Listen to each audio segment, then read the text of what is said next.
My name is Toña Osher, and I'm one of the co-founders of Ecovillage Huehuecoyotl here in Morelos, in Mexico. And we've been here for about 38 years. We started way before that as a community on the road with our kids and traveling as many young people do. When we decided to put down roots after living in our buses for many years and passing more than 30 countries around the world, living very marginally, we decided to open up the project to include more people who hadn't lived with us, but who wanted to make a communal life. And that led to Huehuecoyotl. We're actually 13, 14 families, and we have one communal space that includes a theater, a gathering area, a multi-purpose room, a communal kitchen, and a dormitory that can accommodate 13 people in bunk beds. We also have a camping area. And the space actually started out as approximately 1.5 hectares for 15 families. And over the years, new members joined the group, bought the land next to us, so we were able to erase the border and expand a little bit more to have a bigger communal garden space, orchard, and communal showers, even a sauna, and the latrines, of course, and a bigger space. And we always have had many events, music events, cultural events, and we've always been kind of the center of a wheel of hundreds of groups that in Mexico are working different aspects of building a natural environment that's wholesome for the future generations. We never expected to grow old together. We started this in our 30s. And somehow it has blossomed into the beautiful place that it is, considered by the Global Ecovillage Network one of the 10 most beautiful eco-villages in the world. Mostly because many of us are artists and we make murals and beautiful things wherever we go.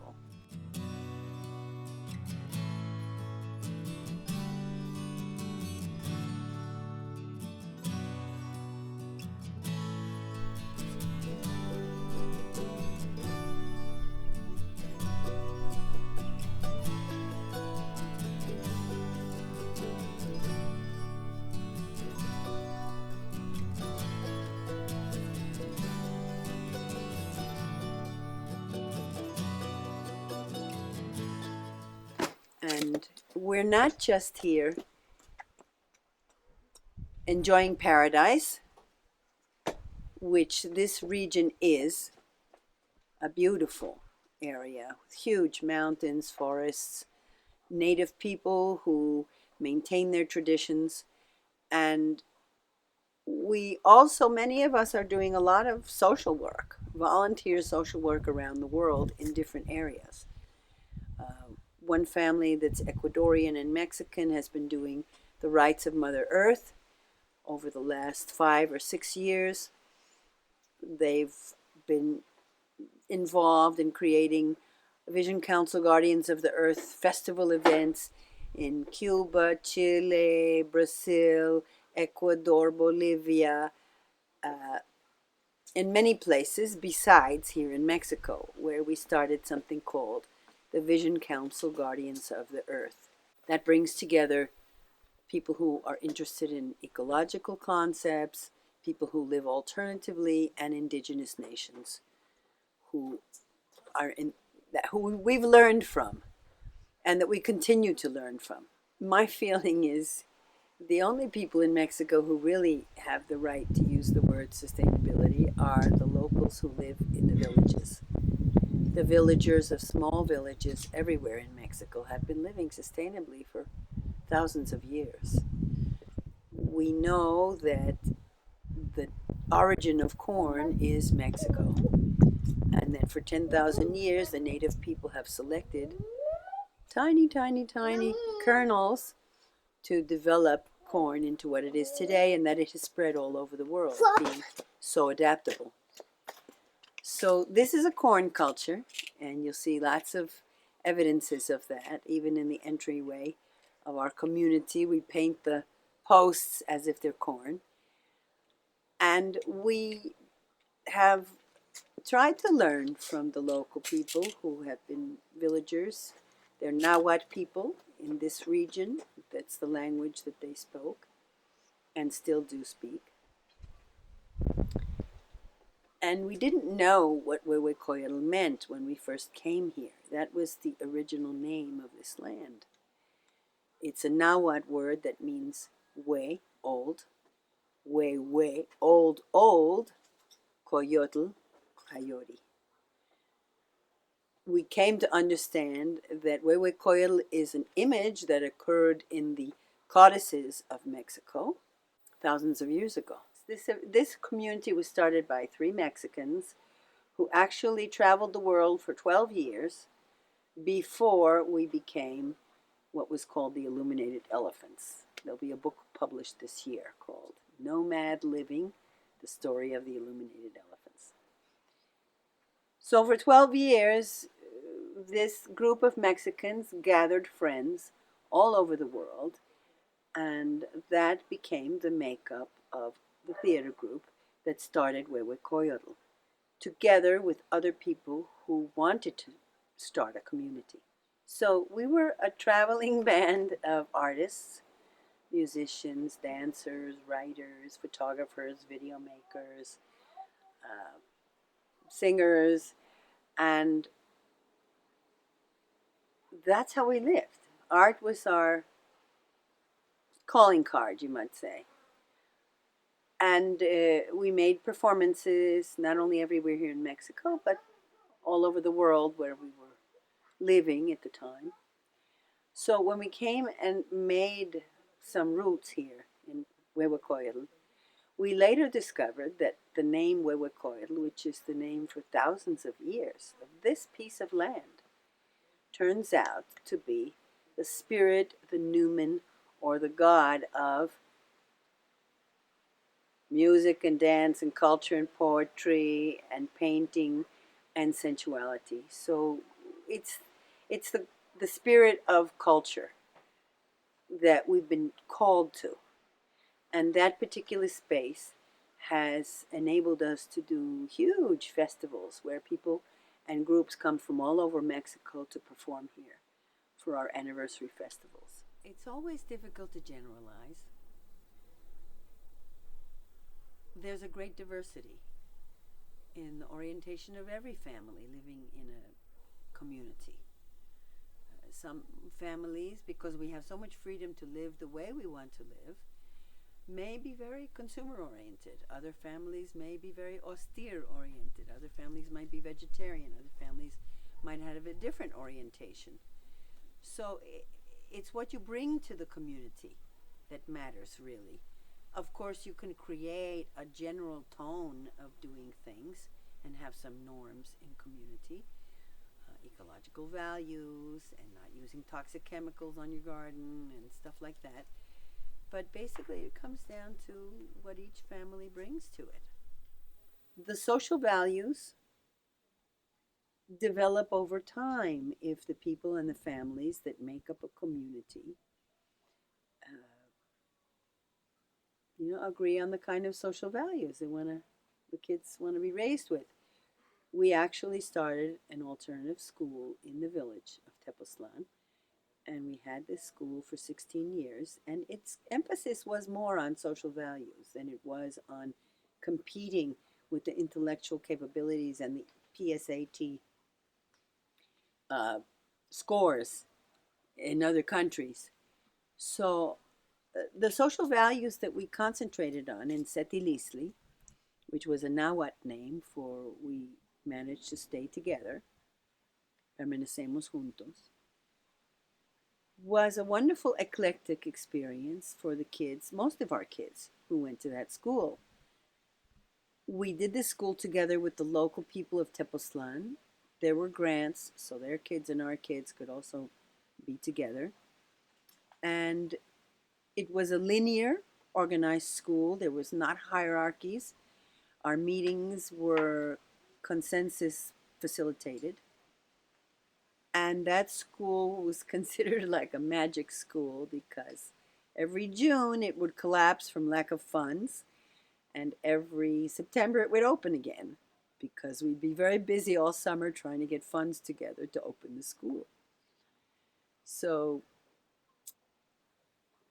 of course, when you have little children in a community, there are phases that they go through, and they may need homeschooling or they may need regular schooling.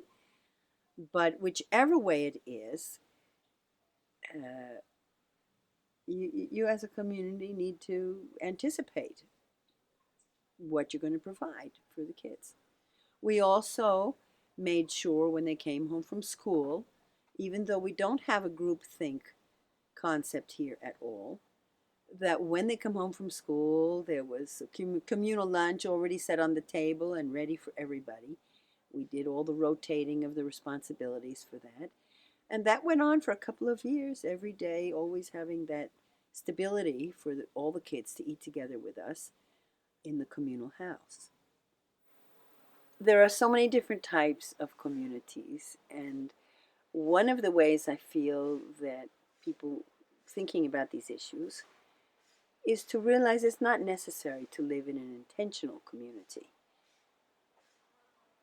You can also dedicate your time to what's called today transition towns, which is raising up the consciousness in an already existing village where the town begins to think of itself and how we're going to solve the issues in the next 20 years and begin to become an ecological community without having to all live together in the same piece of land and take decisions all together on the same piece of land.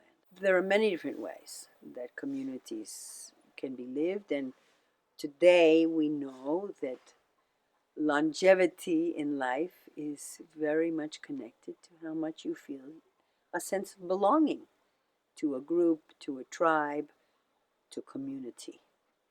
So there's a lot more interest in community nowadays because people are aware that the future may have some serious challenges, and it's much easier to solve those challenges working together.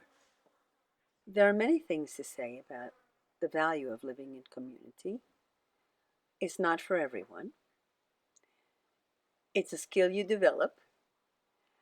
The fact that sooner or later you have to deal with your neighbors no matter what gives you the inspiration and the motivation to do conflict transformation, dialogue, learn how to respect, and decent communication, nonviolent communication.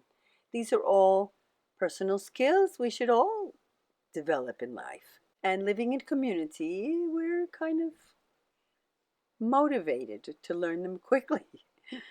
So those are things you adquirir, you acquire over time. There's always someone to turn to when you're raising a family about what to do in a certain situation.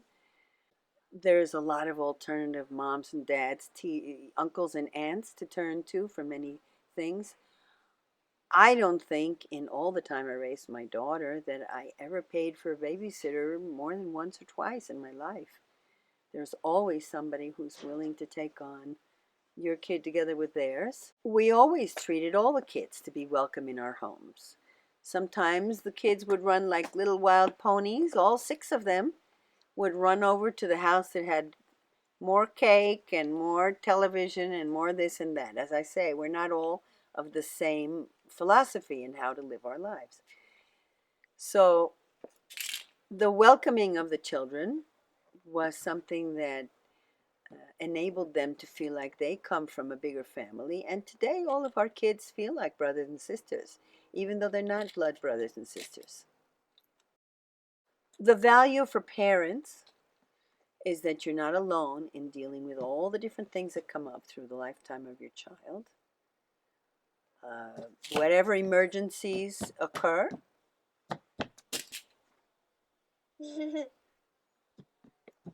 there's always somebody who went through it.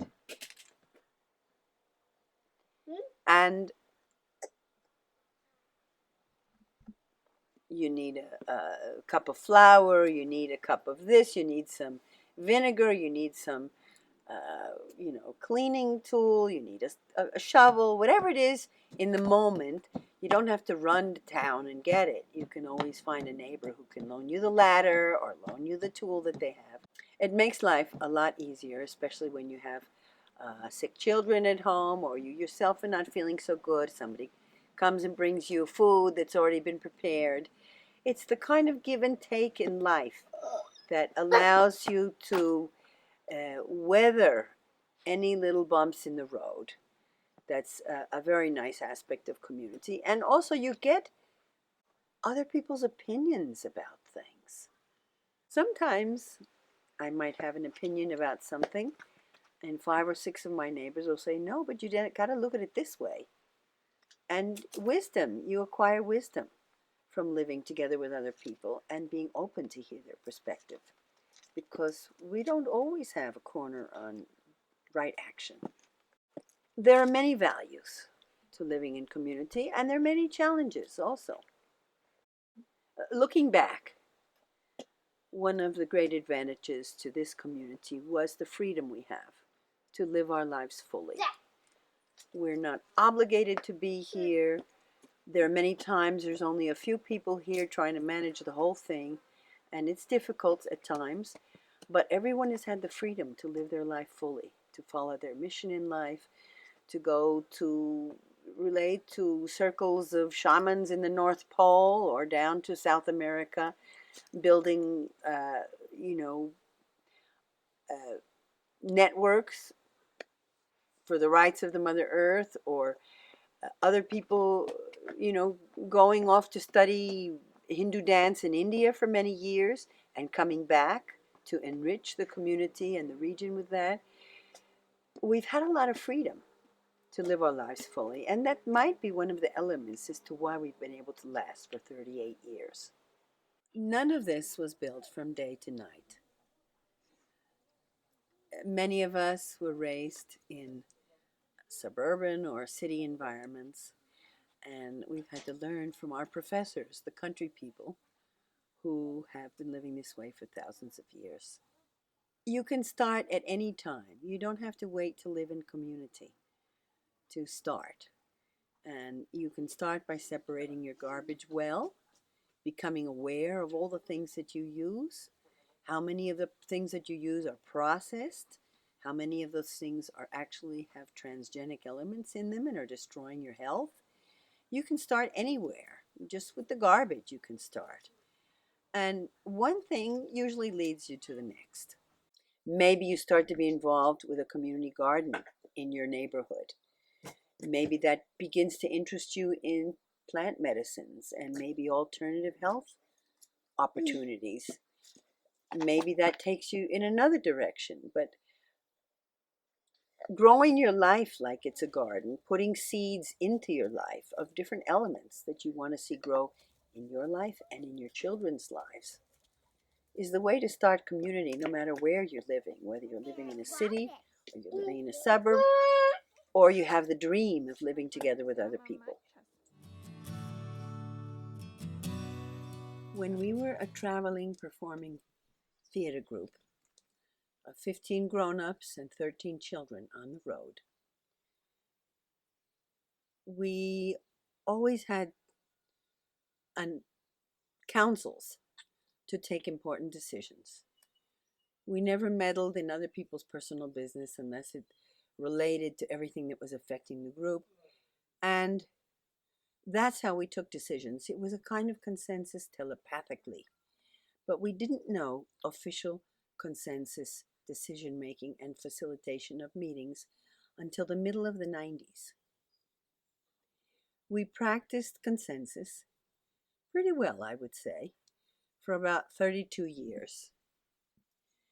Then we heard from Diana Leaf Christensen that sociocracy was another way that communities could move into their decision making that might solve the issue of when you have a lot of diversity.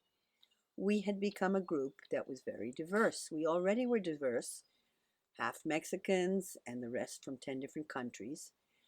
But when we added more people still to the group in the 90s, we then had 3 different economic levels within the community, and that lent itself to even more diversity. So it became a little unwieldy to take decisions by consensus. Then we learned from Diana in workshops with her how to do some sociocracy, and we had a study group for about 8 months. 8 of us decided to take this on seriously. And nowadays, we kind of use a combination of informal consensus and sociocracy. But we're not really good practitioners in sociocracy yet, and we hope to be. When we started the community, we didn't know about permaculture. We learned a lot about it in the 90s and had many courses that were offered here. We always try to avoid error number 1, which complicates other things. And in the construction, we started out extremely simply, very humbly. We built Huehuecoyotl without electricity. We had no running water, and our homes were one-room shacks, many of them.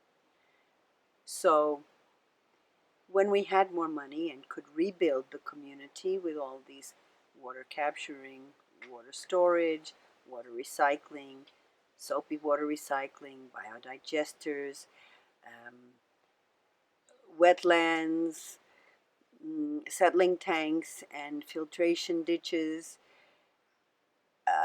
all kinds of different things that we actually learned from the Mexicans, because there were projects in the vanguard on the farmers level that had developed 7 systems of alternative energy integrated systems on a campesino level, and they taught us some of these things, and we taught them to other people. We brought them to villages to do workshops, and so we weren't starting out with a knowledge about permaculture, but we were gradually educated to it. And when we had a little bit more money, each family was able to add on to their structure, so that today when you see Huehuecoyotl, it looks like we're all living in little palaces with the creativity of each family.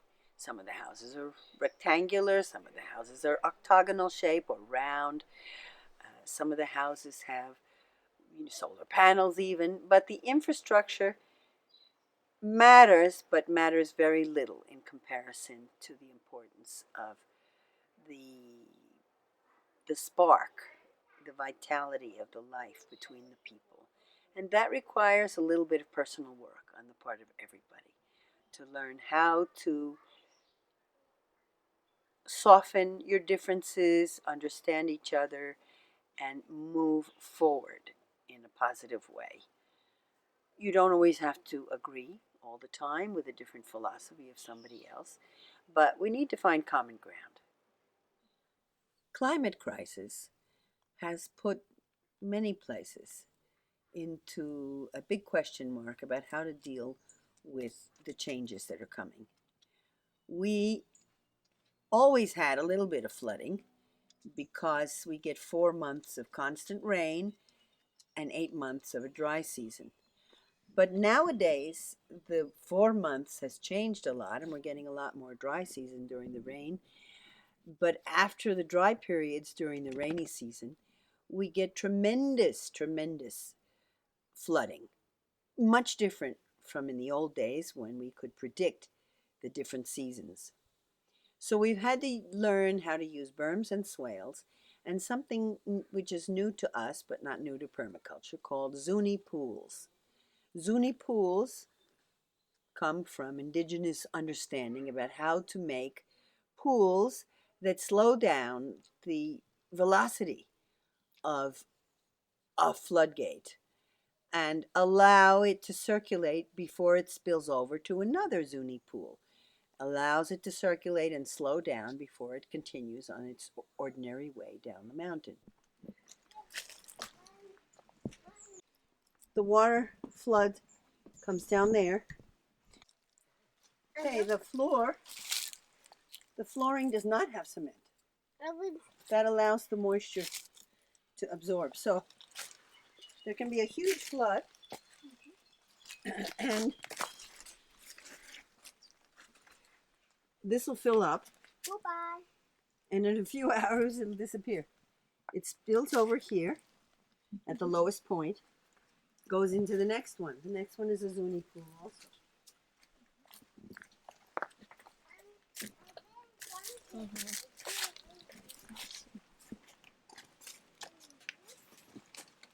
They both look the same. And they do the same, and just slows down the velocity of water.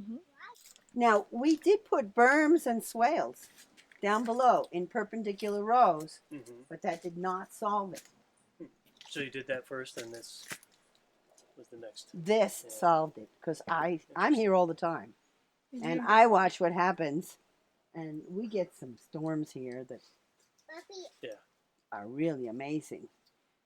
And as you can tell, we've been having a drought for the last couple of weeks, but I have no doubt there will be a flood all of a sudden, because that's how it's been going over the last few summers. So these are things that you learn along the way with, trial and error, and with permaculture. And depending on the very specificities of your site, you learn to implement the ones that are appropriate.